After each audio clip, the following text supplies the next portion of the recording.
Hello everyone, first news update for 2nd of May. Now it's 22:09 in the morning Moscow time, and I have prepared quite a number of news on some major developments that Russian media and public is paying attention to, and hopefully you will find this episode informative and interesting.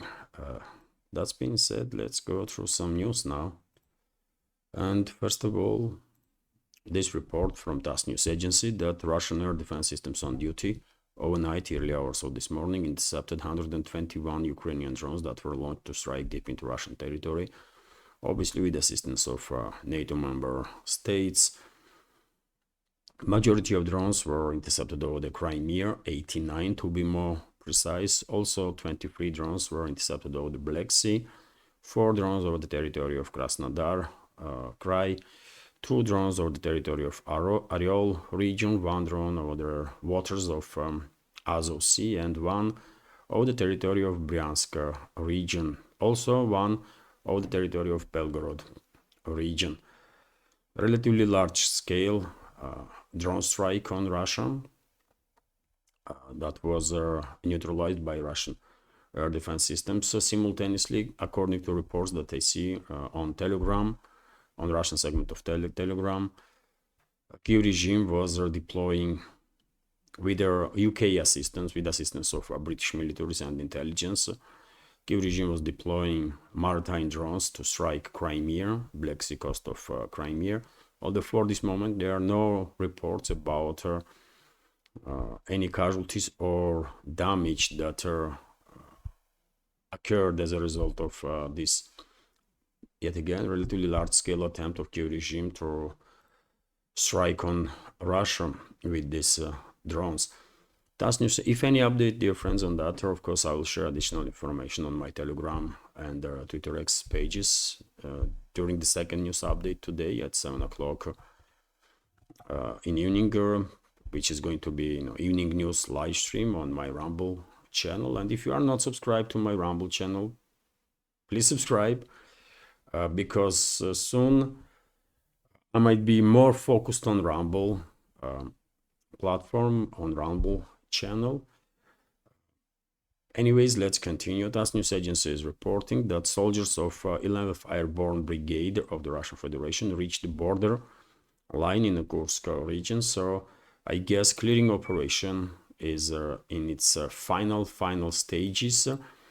Entire area of border between Sumy region and Kursk region are under Russian control, and I guess some small groups of Kyiv regime's forces still are hiding somewhere in the forestry area on the border, but give it a day or two and probably cleaning operation will be finally finished. At the same time, according to some reports, different Russian forces are continuing to create a buffer zone in the Sumy region, and Ukrainian blogger, politician, public figure Anatoly Shary, who is in exile, by the way, he lives in Europe. Russian armed forces established control over the Vodolagi settlement, this one here, and also over the Belovody settlement, this is Sumy region.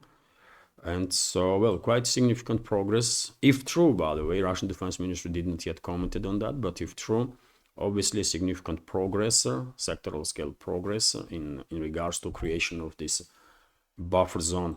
Also, same time, Russian armed forces conducting offensive operations on the northern flank of Pokrovsk-Mirnograd agglomeration, and according to latest reports, Russian troops are conducting operations in Nova Lenovka settlement and also in direction of Liban-Byk, Katerinovka settlements.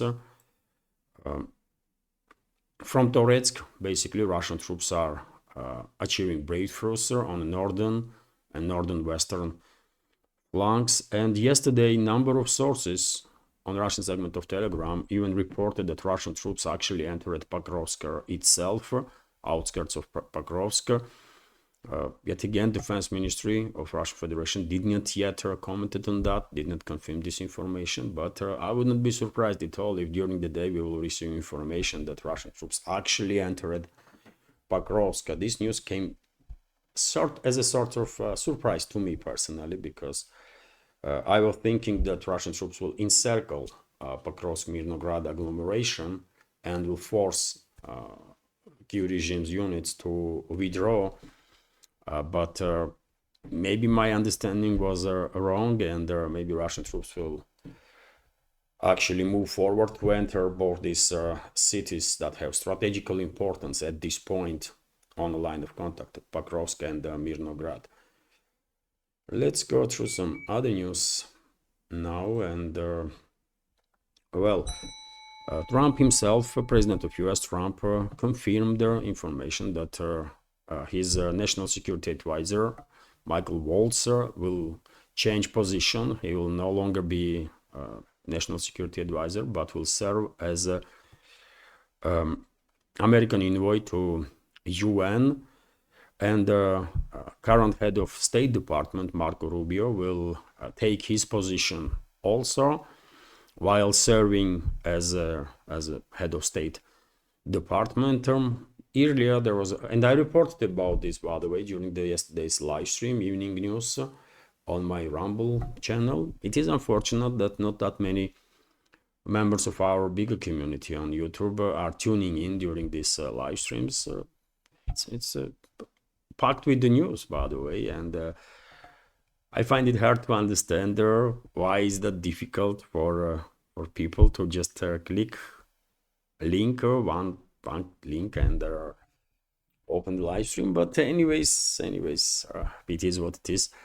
So I was reporting about it yesterday, although for that moment we did not really have the confirmation, but later on, in a couple of hours time, Trump himself confirmed these changes. And also there were rumors that special envoy of US President Steve Witkoff was considered as a replacement of Michael Walzer, but according to US media, CNN for example, Witkoff himself does not want to become US President's national security advisor. I guess he is happy on his current position as envoy. Although, who knows, maybe shortly Witkoff or someone else will be appointed as a national security advisor, but before that will happen, Marco Rubio will do that job. And when it comes to Rubio himself, he gave another interview to US media, to Fox News, I believe, and there during this interview he stated that Ukraine can't push Russia back to 2014 borders, and he also stated that Russia cannot establish control over the entire Ukraine. I don't know why these officials in the West are constantly talking about Russia's intent to take control over the entire Ukraine. That was never focus of the Russian side. Nobody ever stated that Russian troops are conducting this special military operation to establish control over entire this former Soviet Republic, especially over the western parts of it, because trust me, barely anyone here in Russia cares about western parts of Ukraine, right?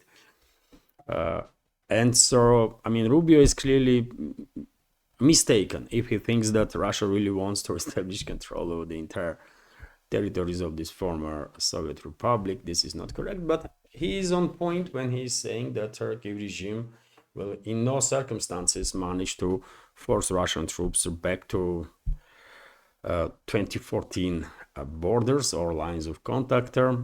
It's just too obvious. And also, dear friends, some more details are emerging about this resources deal that Washington signed with Zilinski's regime, and more information is becoming available. More and more indicators are there that Zilinski actually played Trump and Trump's administration big time, and not just once, but quite a number of times. RIA Novosti is reporting here that Ukraine deal will allow US to get back billions of dollars, and this was stated by Waltz while he was still national security advisor, and he was mistaken, by the way. This so-called resources deal is actually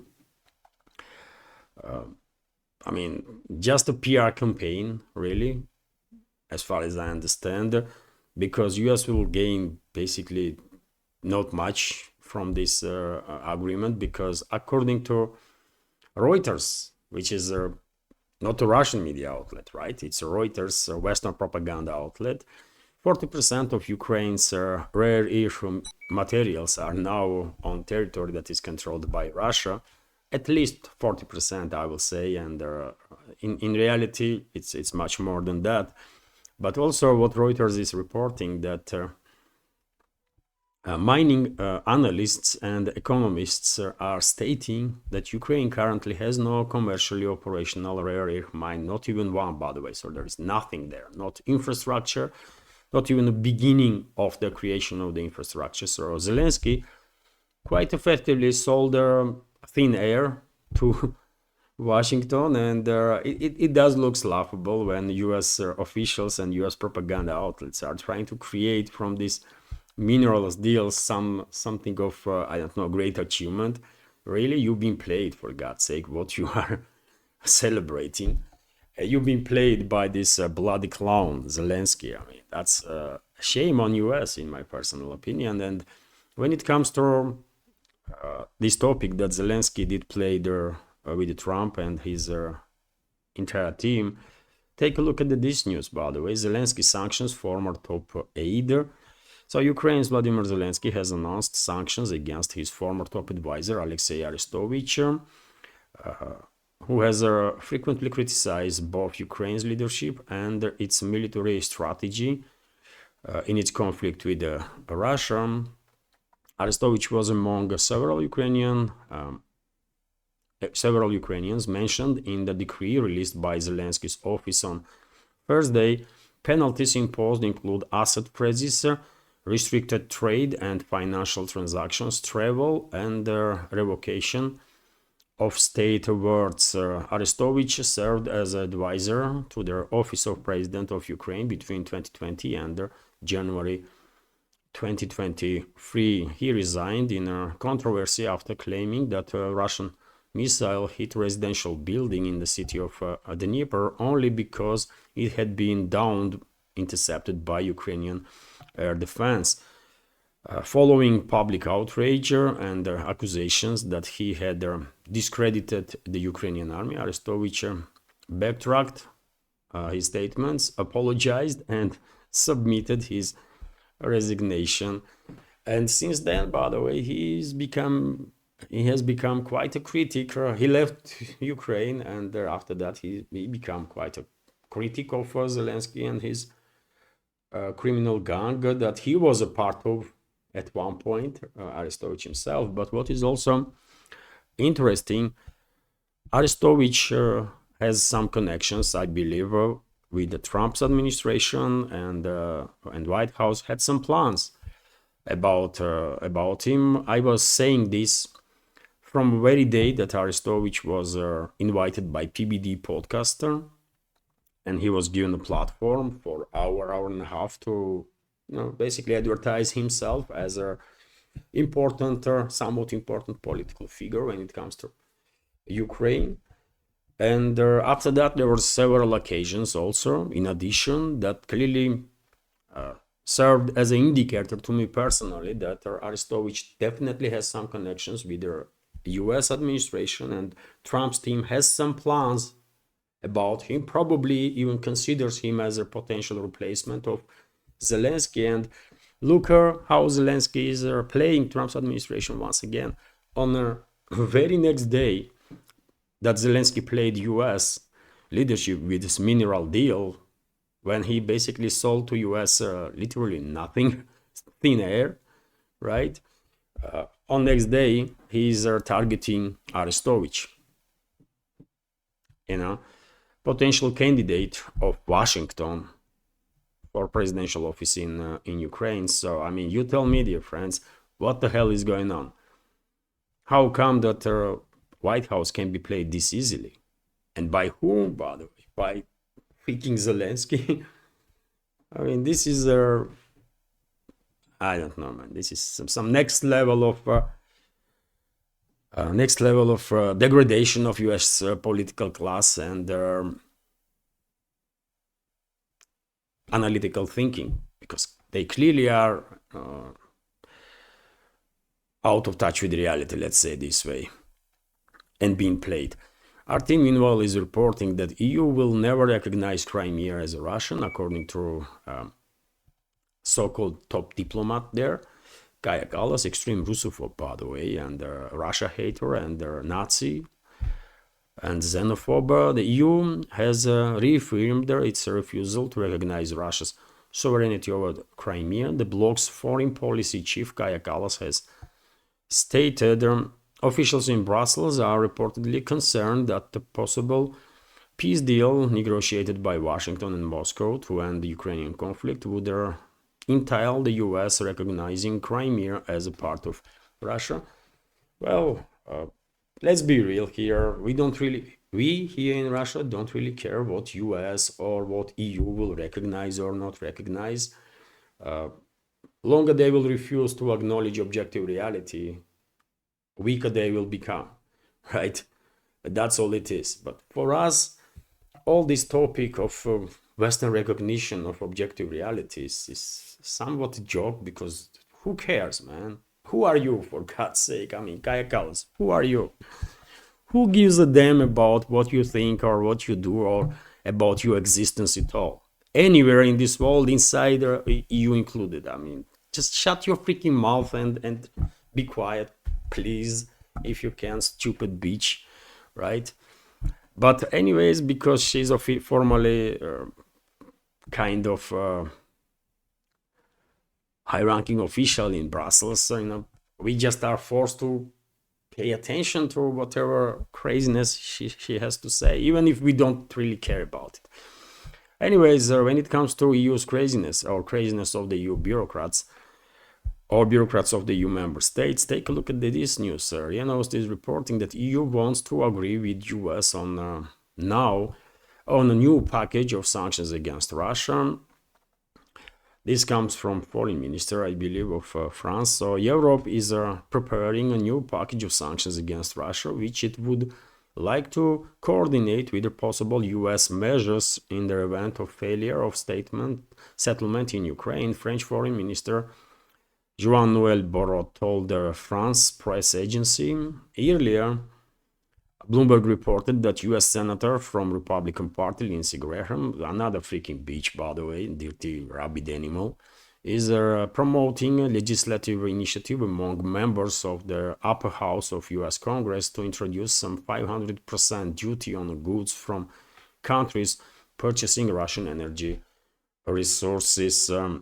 We, the Europeans, are going to accompany this American initiative with the 17th package of sanctions, and yesterday I made a commitment to Lindsey Graham that we will try to coordinate these two packages of sanctions both in sustain and in timing. This French so-called foreign minister Borot said, okay, do you freaking animals, man. We just don't give a damn. You already imposed some, I don't know, 20-30,000 sanctions, sir, and what you did achieve? What these so-called elites in the West achieved with these tens of thousands of sanctions? All they did is fast-track the industrialization of Europe and stretch social fabric there beyond their limits, right? And it's only a matter of time when we will see a large-scale destabilization of many European states, by the way. It's just absolutely inevitable. Some countries may actually even undergo some civil unrest on a scale that can be compared to civil war. And while this is happening, these so-called politicians, they are still pushing for the wider war with Russia, for more sanctions, more escalation. It's insane, but we can deal with them. We can deal with them easy, by the way, easy. And they should pray, by the way. They should, all these Western so-called elites and Western ruling class and globalists, they should pray that Vladimir Putin will stay Russian president as long as possible, because if someone else, by the way, was on the position of Russian leader, well, things could be very different. And those so-called elites in the West might already be on the way to other world. As they should, by the way, because I think they are a disgrace of humanity, existential threat for humanity, and they didn't deserve to exist, in my personal opinion, right? RIA Novosti, meanwhile, is reporting that in the very same EU, by the way, that is a disgrace, really, at this point, total disgrace. RT correspondent was detained upon arrival in one of the member states in Romania. So RT journalist Jay Boss was detained upon arrival in Romanian capital, where he was supposed to cover the elections. Representative of their channel told RIA Novosti, and he was later deported, by the way. So RT correspondent Jay Boss, deported from Romania, he's being put on flight out of EU into Istanbul. And he is, by the way, Irish. He is Irish national, and technically speaking, he can be deported from another EU member state, but under extreme circumstances. If he deemed a threat to public policies or security or health. And he is none of that, right? He is an Irish citizen, Irish national, went to Romania from citizen of one EU member state, went to another EU member state to do journalism, right? To inform public about elections and so on. And upon arrival, he was detained and then deported. This is EU, but I mean, Romania is a total disgrace, right? Hardly Romania can be called a state at this point. It's just clown show, total clown show, by the way. Romanians must be so embarrassed by the current state of their quasi-state. And the EU is a joke, right? EU is a freaking joke, by the way. Anyways, let's continue. TASS news agency is reporting that Netanyahu stated that Israeli forces targeted certain areas near presidential palace in Damascus. So Israeli Prime Minister Benjamin Netanyahu and Defense Minister Israel Katz issued a joint statement announcing an attack on a target near the presidential palace in Damascus. The Times of Israel newspaper reported about this. And we have quote here, "This is a clear signal to Syrian regime. We will not allow troops to be sent south of Damascus or any threat to the Druze community." The publication quotes an excerpt from their statement. And the Druze community inside Israel is conducting some protests nowadays, and they're basically demanding from Israel some action to be taken to protect their Syrian Druze community that is up on arms and fighting against the Turkish proxy regime in Damascus. And I guess Israeli regime is using this as an excuse to further increase its military presence on Syrian soil, and also to increase pressure on Damascus and also Ankara, by the way, on Turkish leadership, because yet again, hardly anybody doubts that our current regime in Damascus is a Turkish proxy, right? Syria itself, by the way, is doomed to full-scale disintegration. I said this on the very first day when this extremist Western-backed terrorist groups, basically, and Turkish-backed terrorist groups overtook secular government of Assad and established their rule. I mean, from very first day, it was very clear to me that Syria as a state would not survive that. And northern eastern parts most likely eventually will declare independence. And these are Kurds, by the way. Kurds are predominantly living in those areas, and it's still controlled, by the way, territory. Latakia province, where Alawites are living, majority Alawite region, they will probably declare independence also, and on the rest of the territory, probably there will be clashes between Arabs and the Turks. That's how it is. And Syria is finished, by the way. It cannot be any other way at this point. Situation is that bad there. RT, meanwhile, is reporting that, well, when it comes to Middle East, by the way, I mean, situation is escalating and escalating. And Trump announces sweeping sanctions against Iran. So US President Donald Trump has announced that countries that continue to buy Iranian oil or petrochemical products will face secondary sanctions. I mean, he wrote about this on his Truth Social account. The move comes as Washington and Tehran have been engaged in talks over Iran's nuclear program. Islamic Republic is reportedly willing not to militarize the program in exchange for sanctions relief. But in reality, US is actually increasing pressure, and I think US was never serious while engaged with Tehran with these talks. I think Trump fully on board with Netanyahu when it comes to strikes on Iran, and I have no doubts that this strike is inevitable. And I guess Iranian forces are preparing for it as much as they can. Fourth round of talks between Tehran and Washington has been postponed. This was reported by Abbas Araghchi, foreign minister of Iran. And meanwhile, Pentagon's chief threatens Islamic Republic with the strikes. U.S. Defense Secretary Pat Hegseth has blamed Iran for arming Houthi fighters in Yemen, warning that Tehran will face consequences at the time and the place of Washington's choosing. So, I mean, all these developments, by the way, clearly indicate to me personally that, as I said, Trump is fully on board with Netanyahu when it comes to military actions against Iran, and probably U.S. will get involved in yet another war that it cannot succeed in. And if U.S. will go ahead with the military operation against Iran, that might actually endanger existence of U.S. itself as a state. That's how devastating that war could be for U.S. People not really realizing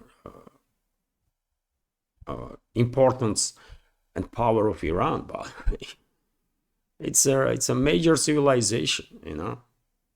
Iran existed as a civilization during the times when Europeans, by the way, in continental part of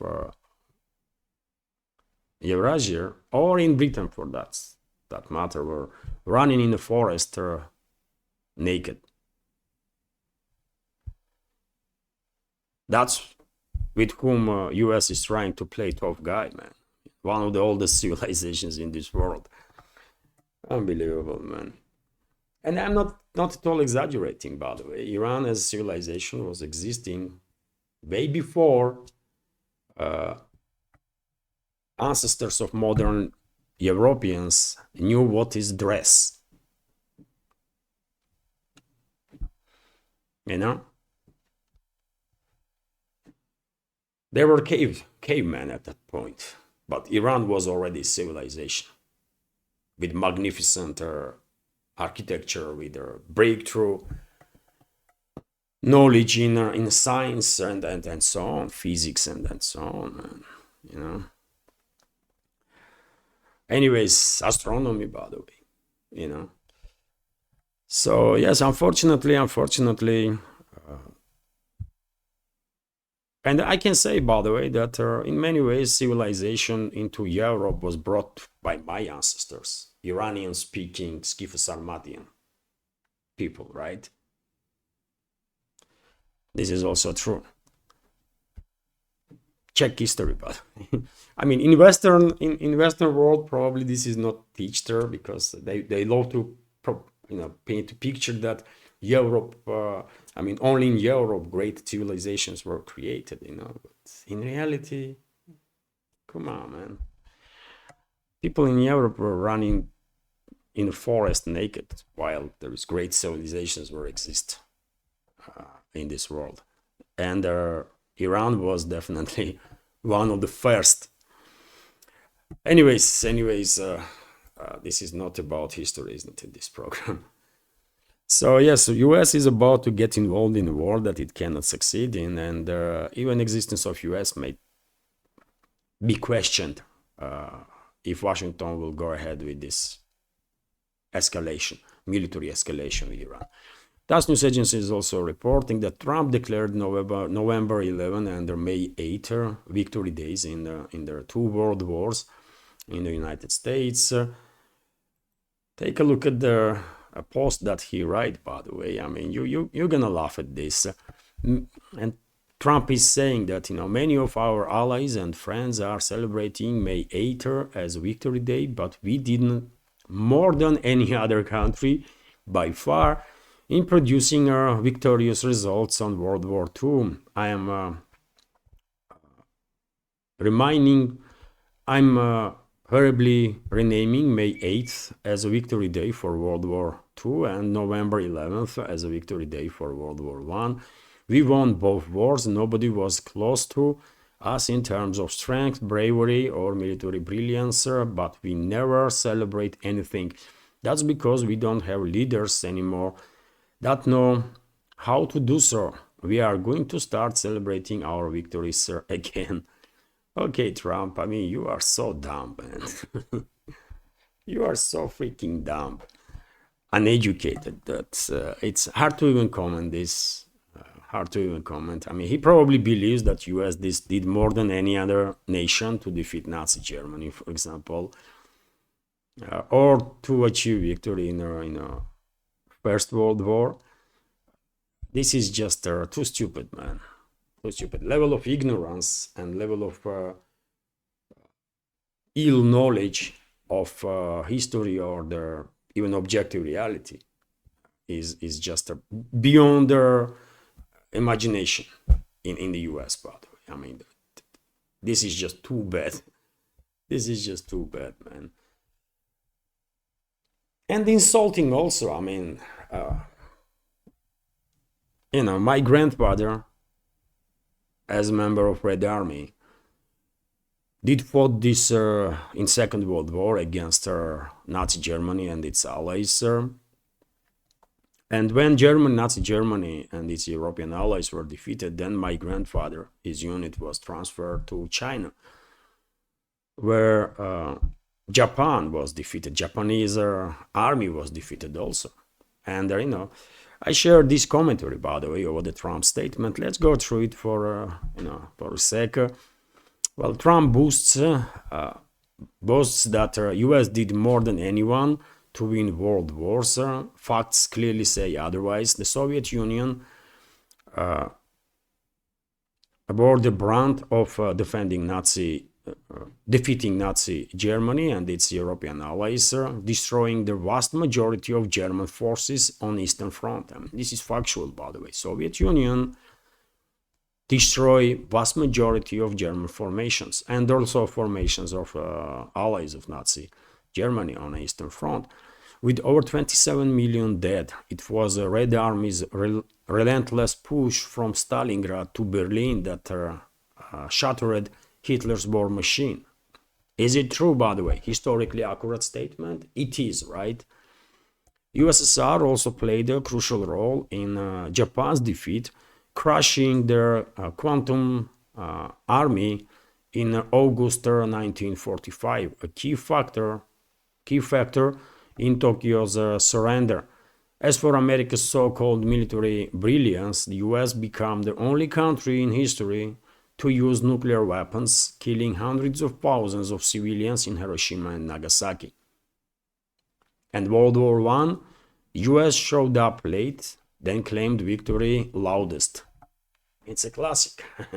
It's a classic, by the way. That's what they do, right? They have no respect for other nations. They have no respect for truth and to history. That's what US political class is, man. And this is their tradition. It's not just Trump is this way, but all his predecessors were saying, right? Poorly educated, ignorant elements.